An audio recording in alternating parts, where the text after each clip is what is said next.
bom dia, boa tarde, boa noite aos queridos seguidores e ouvintes do canal Cartório Gustavo Faria Pereira. Vou continuar e prosseguir a revisão de segunda fase que a gente estava conversando e, logicamente, 2022 vai ser de muito progresso. E eu peço desculpas aos colegas que estão fazendo também o concurso do Mato Grosso do Sul, estado que eu tenho muito apreço e estima, porque é o estado de origem do meu pai. Meu pai é de Campo Grande, do Mato Grosso do Sul, então tenho muito apreço. Campo Grande é uma cidade linda, ela tem o que tem de bom em Goiânia e não tem o que tem de ruim em Goiânia.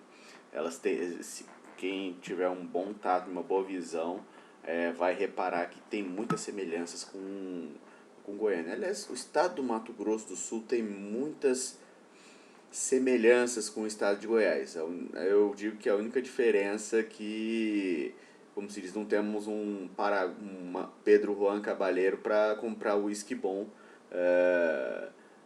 aqui em Goiânia. Apesar que a gente tem coisas boas para comprar em Brasília também. Pois bem, vamos prosseguir nossos aspectos.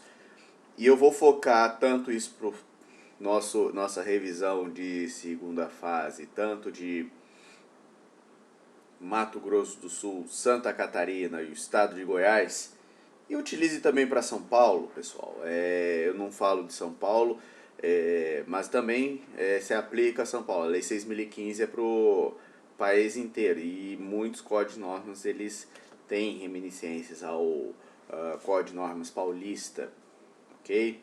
Eu já vou dar uma questão para vocês do Tribunal de Justiça do Rio Grande do Norte, que é do IESES, mas a banca ela se assemelha muito a outras, a Consulplan, que é do Mato Grosso do Sul, a FGV, Santa Catarina, e VUNESP, Goiás, por mais que nas provas subjetivas elas mais se parecem do que se diferenciam.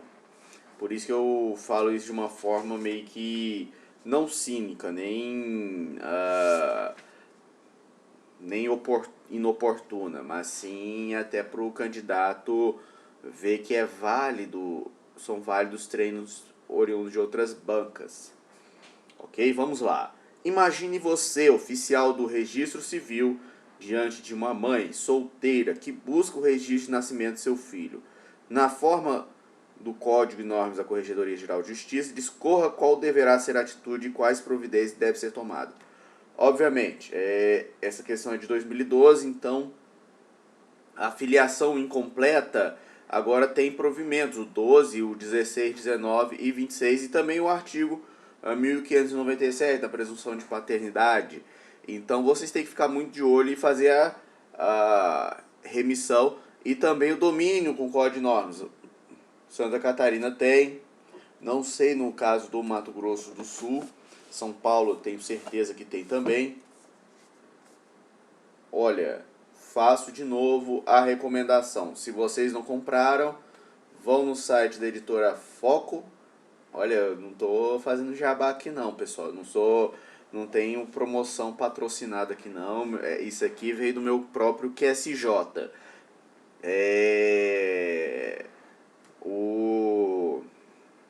Então, eu faço isso por carinho a vocês, porque eu quero o sucesso de vocês. Como eu tenho sucesso, obtive uma fatia de sucesso na minha vida, eu quero que vocês também tenham sucesso, porque o Brasil precisa de bons registradores e tabeliães para fortalecer a categoria, certo?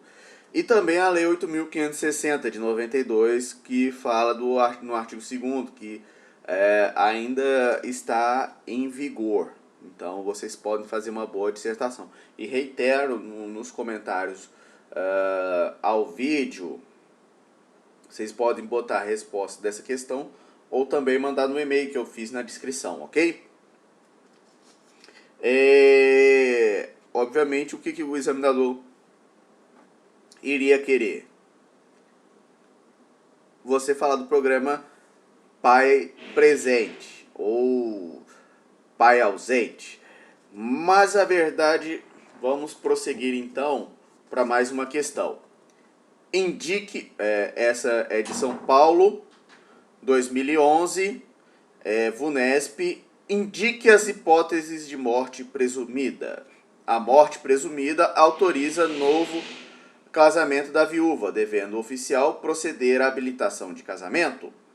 A morte presumida pode ser reconhecida pelo oficial no âmbito administrativo. Vamos lá, o que seria o direcionamento da resposta? Vamos fazer uma navalha de Ockham nesse caso. Quais são as questões? Morte presumida, para vocês indicar as hipóteses de morte presumida, você vai pegar no Código Civil. A morte presumida autoriza novo casamento da viúva, porque uma vez que a morte extingue o vínculo matrimonial, ele pode proceder, então desde já está autorizado o oficial a proceder à habilitação de casamento. E a morte presumida também, por sua vez, ela pode ser reconhecida pelo oficial no âmbito administrativo. A resposta sugerida nesse livro aqui da Juspodium, fantástico, foi feita pelo colega Leandro Augusto Neves Correia. Ok? E a sugestão de resposta no caso? Nos termos do Código Civil, no seu já mencionado artigo 6º, a morte é o fato jurídico que acarreta o fim da existência da pessoa natural. Via de regra, a morte ocorre com a cessação das funções vitais, restando, porém, à medicina legal os parâmetros para definição do momento de falecimento, que pelo Conselho Federal de Medicina é a morte cerebral. O ordenamento jurídico brasileiro prevê duas grandes espécies de morte, a saber, a morte real e a morte presumida ou ficta. A morte real é a regra geral para o direito brasileiro e a forma regular de declarar o fim da existência do ser humano. Há, nesta espécie, a morte certa, determinada por laudo médico que circunstancia o ocorrido e suas causas. A morte ficta é aquela declarada em função da presunção legal, obviamente iuris tantum, já que havendo retorno desaparecido, tal presunção não prevalecerá. A morte presumida é a morte sem corpo. É só até lembrar daquele caso dos irmãos Naves. E quem não conhece o caso dos irmãos Naves, dê uma pesquisada. Para quem é penalista, quem gosta do direito penal, estudem sobre essa parte. Dentro da espécie da morte presumida, poderemos ter a morte presumida com declaração de ausência, artigo 6º, 22 seguintes do Código Civil, e sem declaração de ausência, artigo 7º do Código Civil de 2002. Aliás, o Código Civil de 2002 vai fazer 20 anos de sua promulgação. E ano que vem, 20 anos de sua vigência. E artigo 88 da Lei 6.015. Há ainda uma terceira hipótese de morte presumida, disposta na Lei Federal número 9.140, que também retrata a hipótese de óbito sem declaração de ausência, que é aquele caso dos desaparecidos em decorrência dos atos da ditadura militar. A primeira delas decorre da ausência de sucessão definitiva dentro do procedimento de ausência nos termos do artigo 6º do Código Civil de 2002. A segunda é aquela ligada a grandes catástrofes ou acidentes, em que o corpo não é localizado, mas a certeza da presença daquela pessoa no evento fatal, como o caso do político Ulisses Guimarães 92, como foi o caso também em Brumadinho, Mariana, entre outros e outros e outros. Tem tragédias aqui no Brasil também, pessoal.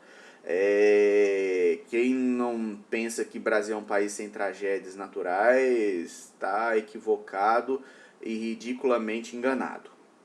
Há também uma terceira hipótese também sem declaração de ausência, que trata de presos políticos na época da ditadura militar brasileira. Reconheceu-se por meio da Lei 9.140 a morte de pessoas que comprovadamente estavam envolvidas com o movimento de oposição aos militares desaparecendo naquele período. Algumas corregedorias gerais de justiça do país publicaram atos normativos autorizando que os oficiais de registro realizassem os registros sem manifestação judicial, desde que os familiares apresentassem a documentação exigida na mencionada lei federal. Na morte presumida, apesar de não ter a existência da morte, visto que não há corpo, os efeitos do fim da personalidade humana são os mesmos da morte real. Assim, temos com a morte presumida a abertura da sucessão e o fim do vínculo conjugal. A viúva ou viúvo naquele declarado morto presumidamente poderá casar-se novamente sem necessidade nenhuma comprovação especial perante o oficial de registro civil que tiver habilitado as novas núpcias. Basta que apresente a certidão de óbito do presumidamente certo. Eu vou dar até pela parafraseada do perguntão do Iribe. Aquelas perguntas, o Iribe responde: observe as normas da sua corregedoria estadual. Que eles foram sábios em relação a isso. Vai que a norma da corregedoria estadual fala o contrário e bota a pergunta para baixo. Então, temos 27 códigos registrais e notariais no nosso país. Preste atenção com isso. A polêmica é a questão do regresso daquele que teve o óbito presumido, especialmente na manutenção dos efeitos do novo casamento, por uma putatividade do ex-cônjuge, a quem entenda pela nulidade do novo vínculo, em razão da desconstituição do óbito consequente do estado civil de viúva. Por fim, destaca-se que apenas os casos da Lei 9.140 de 95 permite o reconhecimento da morte presumida por parte do oficial registrador. Nos demais casos, necessária intervenção judicial, seja pelo procedimento de ausência ou seja pelo procedimento de justificação de óbito do artigo 88 da Lei 6.015. Vamos prosseguir para mais uma questão, pessoal. Essa do TJ de São Paulo. Cartórios 2011. Dissertação. Da habilitação para o casamento. Conceitos, requisitos, procedimentos de habilitação, competência, proclamas, dispensa, disposição quanto ao regime de bens, nome dos noivos, intervenção do Ministério Público, apreciação judicial, regra da gratuidade. E qual seria a sugestão de resposta nesse caso? O casamento é um dos atos registrais de competência do registrador civil das pessoas naturais, nos termos do artigo 29 da Lei 6.015. Porém, é ato complexo, dividido em 3 momentos distintos: a habilitação, a celebração e o registro. Pois bem, tratando-se especificamente da habilitação para o casamento, temos em tal fase o momento da verificação dos impedimentos matrimoniais dos nubentes. Será nesse momento que aqueles que desejam casar-se devem demonstrar ao oficial de registro não estão impedidos, nos termos da lei civil. Temos assim que a habilitação para o casamento é o procedimento administrativo instaurado perante o registrador civil das pessoas naturais, a requerimento dos nubentes, no qual serão analisados documentos e declarações de testemunhas para verificação de ocorrência ou não de impedimentos matrimoniais. São requisitos para o procedimento de habilitação e o requerimento dos nubentes e os documentos arrolados no artigo 1525, incisos do Código Civil de 2002, que instruirão o procedimento. O procedimento inicia-se no requerimento com toda a documentação mencionada, além da presença de 2 testemunhas que conheçam os nubentes que declarem não haver impedimentos. Após a instauração do procedimento, o oficial deverá extrair os editais de proclamas, documentos que devem ser afixados na serventia e publicados em jornais de grande circulação. Neste momento é dada publicidade da intenção de casamento dos nubentes, para que qualquer um possa apresentar a existência do fato impeditivo do casamento. Extraídos os proclamas com devido registro no livro D, os autos do procedimento habilitatório devem ser encaminhados ao Ministério Público para ser ouvido, nos termos do artigo 1526 e 1527 do Código Civil de 2002. Qualquer impugnação do Ministério Público do oficial do terceiro submete a habilitação à apreciação judicial. Por sua vez, não havendo impugnação ou sendo essa julgada improcedente, os autos retornam ao RCPN para que o oficial, respeitado o prazo mínimo de 15 dias dos editais, certifique para que os nubentes estão habilitados para casar. A referida certificação tem validade por 90 dias. A habilitação deve ser requerida para o oficial de registro civil da circunscrição do domicílio de um dos nubentes, no termo do artigo 67 da Lei 6.015. Destaca-se que a celebração, desde que tenha havido habilitação prévia, poderá ocorrer em qualquer serviço registral do Brasil.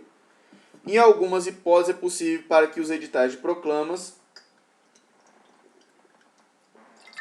em especial o prazo mínimo de publicação, possa ser dispensado. O artigo 1527, parágrafo único do Código Civil de 2002, traz a disposição que autoriza o pedido de dispensa do juiz responsável pelo registro público.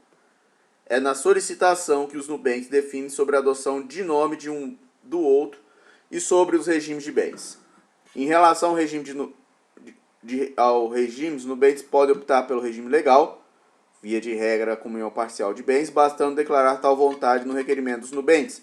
Caso queira o regime diverso, deverão requerer e apresentar a escritura pública de pacto antinupcial, nos termos do artigo 1640, parágrafo único do Código Civil de 2002. No que tange ao nome, os nubenques, no momento do requerimento, deverão declarar se desejam ou não alterar seus nomes em razão do casamento. Tanto o nome quanto o regime só vigorarão após a celebração do casamento, no momento que surge a eficácia de tais disposições. Em relação ao custeio do procedimento e suas hipóteses de gratuidade, temos disposto o artigo 1512 do Código Civil de 2002, dispondo sobre a gratuidade de celebração.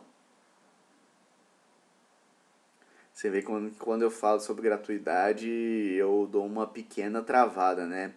Eu falo na brincadeira que o dinheiro do registrador está no bolso do cliente, mas por isso que isso causa o sucateamento institucional do registro civil. Vamos ser honestos. Tanto isso que até nas posições dos concursos, os melhores, eles não pegam o registro civil. Eles pegam o registro de imóveis, tabelionato de notas e and so on. E essa gratuidade, por mais que dito cidadania e tudo mais, na verdade causou uma destruição institucional.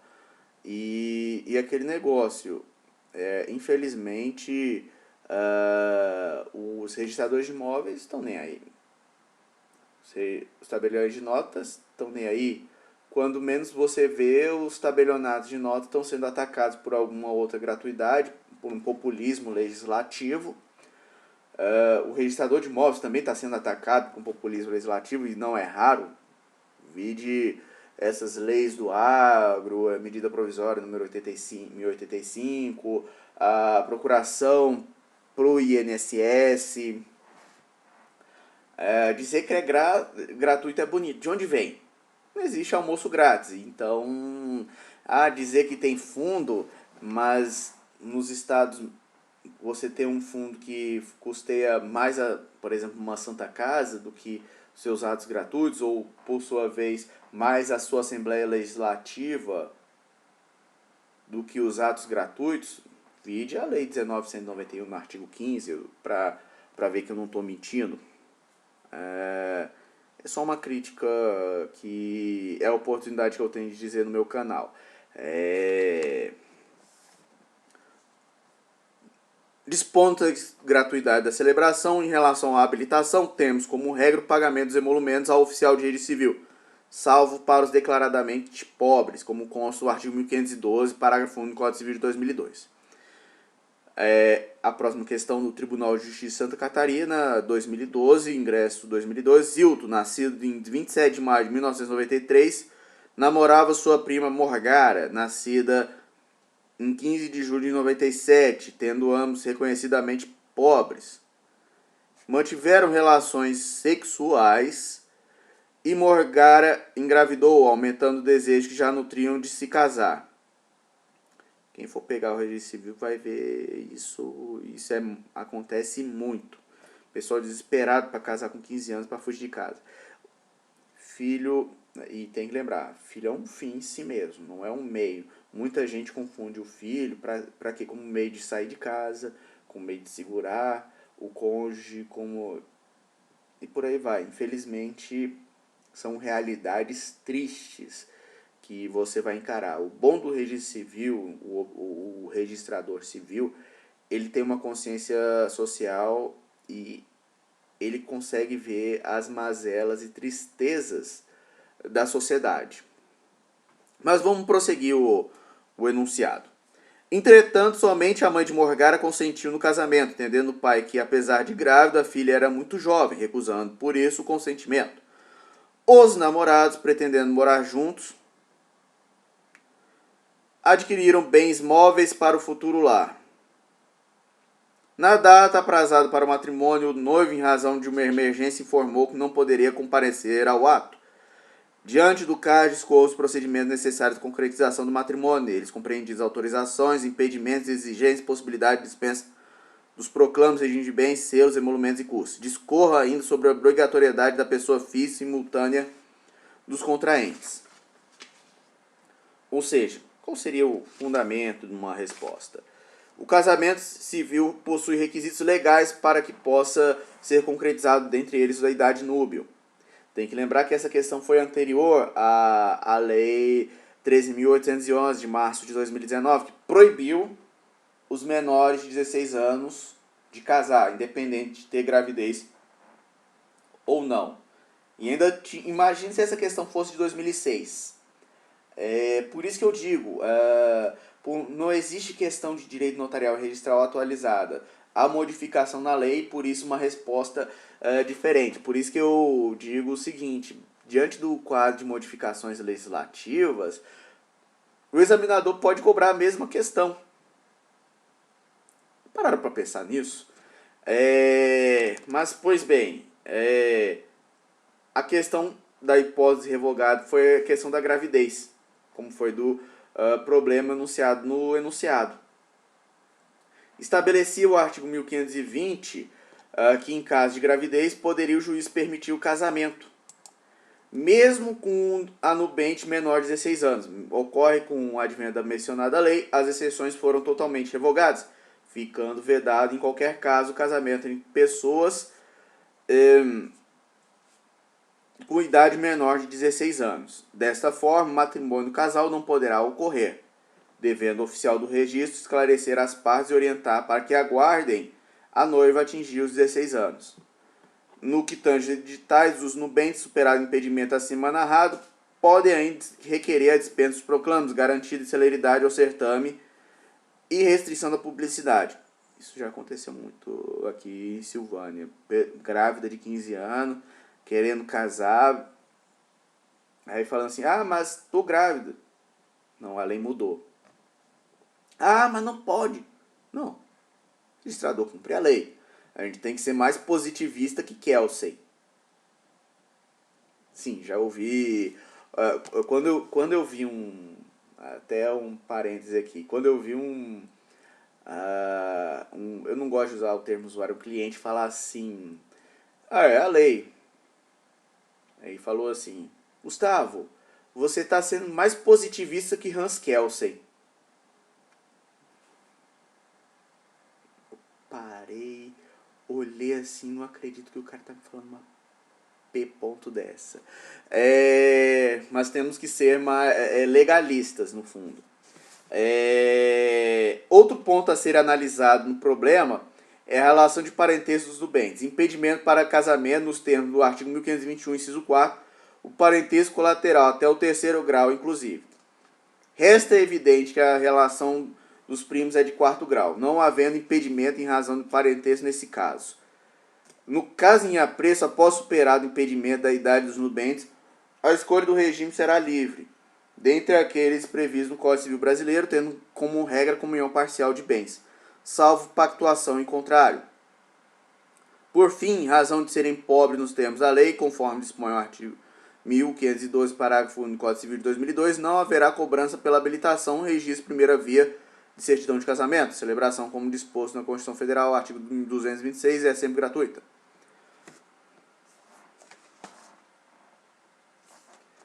Vamos lá, mais uma questão, 2008, Santa Catarina.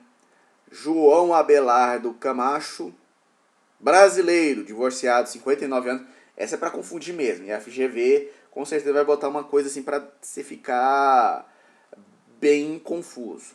59 anos, 3 filhos maiores, pretende contrair matrimônio com Suzana de Oliveira Cruz, brasileira, viúva, 52 anos, 2 filhos menores, sob regime de comunhão parcial de bens. Desejam realizar uma cerimônia íntima com a presença de poucos convidados, num sítio com um salão de festas na cidade onde residem. Você é o escrivão de paz na localidade, então você tem que saber quais as atribuições do escrivão de paz na normativa catarinense. Responde indicando a fundamentação legal. Quais as formalidades que devem ser seguidas para a realização do casamento civil e documentos que devem instruir o processo de habilitação de casamento. Quais os procedimentos para a realização da solenidade, número obrigatório de testemunhas. E C. Quais as providências e exigências para a concretização do pretendido regime de bens. Resposta. As formalidades exigidas, documentos exigidos são requerimento de habilitação para o casamento firmado por ambos no bem de próprio punho ou a seu pedido por seu procurador. Certidão de nascimento, documento equivalente, autorização por escrito de pessoas cuja dependência legal estiver sob ato judicial ou ato judicial que a supra. Declaração de duas testemunhas maiores, parentes ou não, que atestem conhecer que afirmem não existir impedimentos em nível de casar.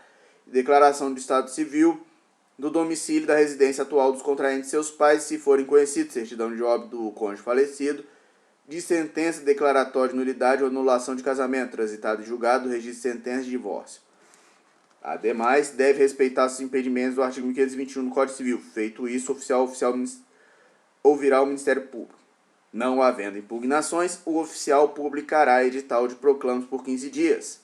Cumpridas tais formalidades, o oficial extrairá certificado de habilitação, o qual terá prazo de eficácia por 90 dias. Os procedimentos para a realização da solenidade, por ser em prédio particular, o sítio deverá manter suas portas abertas e o número de testemunhas será de 4. Para a concretização do pretendido regime, o primeiro passo é a lavratura de pacto antipicial por instrumento público, ou seja, requisito de validade desse regime. Ademais, já deve ser sido feita a partir de bens do divórcio de João Abelardo, bem como o inventário do ex-marido Suzana. Isso porque, caso não tivessem sido feitos, incidiriam as hipóteses de suspensão que implicaria imposição no regime de separação legal. Quem foi o autor dessa resposta? Eduardo Calé Pereira. Mais uma questão sobre... vai ser a última para a gente terminar bem e bonito.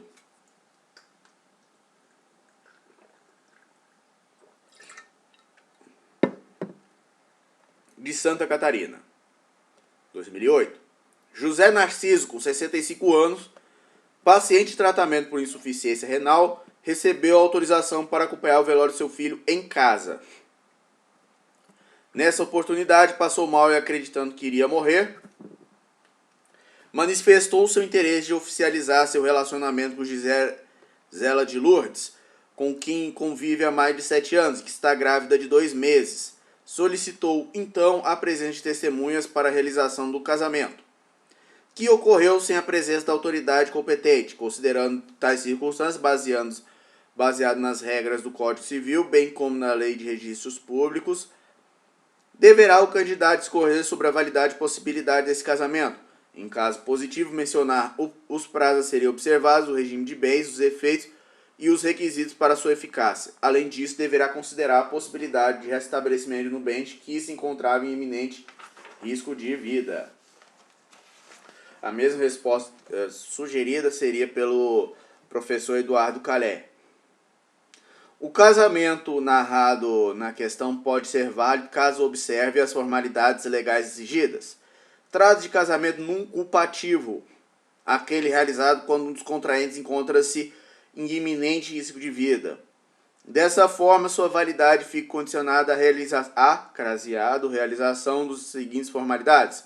A. Realizada a presença de 6 testemunhas, que eram as 6 tribos de Roma, que com os nubentes não tenha parentesco em linha reta ou na colateral até 7º grau.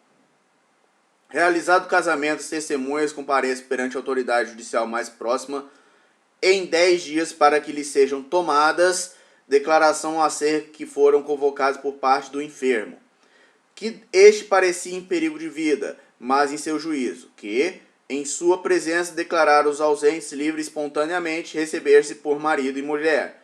Autuado esse pedido, o juiz, em 15 dias, procederá a diligências necessárias para verificar se os contraentes poderiam ter se habilitado na forma ordinária, ouvidos interessados que o requererem. 5 dias. Se na decisão não tiver recorrido ou ela passar em julgado, apesar dos recursos interpostos, o juiz mandará registrar no registro de casamento, tendo seu efeitos retroagidos à data de celebração. Por fim, se o enfermo convalescer e puder ratificar o casamento em presença da autoridade competente do oficial de registro, serão dispensadas formalizadas das mencionadas anteriormente. Pessoal, era essa o que eu tinha a falar na revisão segunda parte. Vamos prosseguir depois com mais questões de outros livros, mas eu fico surpreso do brainstorm do examinador. E vocês já pararam para pensar, não precisa ser questões fresquinhas. Que demanda o quê? O seu raciocínio jurídico, pensar juridicamente. Olha só, não é um absurdo que eu estou falando, mas sim uma situação que vocês têm que pensar. O examinador quer que você resolva o problema, certo? Esse é o bizu que eu estou passando para vocês. E para terminar com mais uma bomba, fé no Pai, que o áudio sai. Ok, pessoal? Muito obrigado, muito sucesso e uma excelente semana!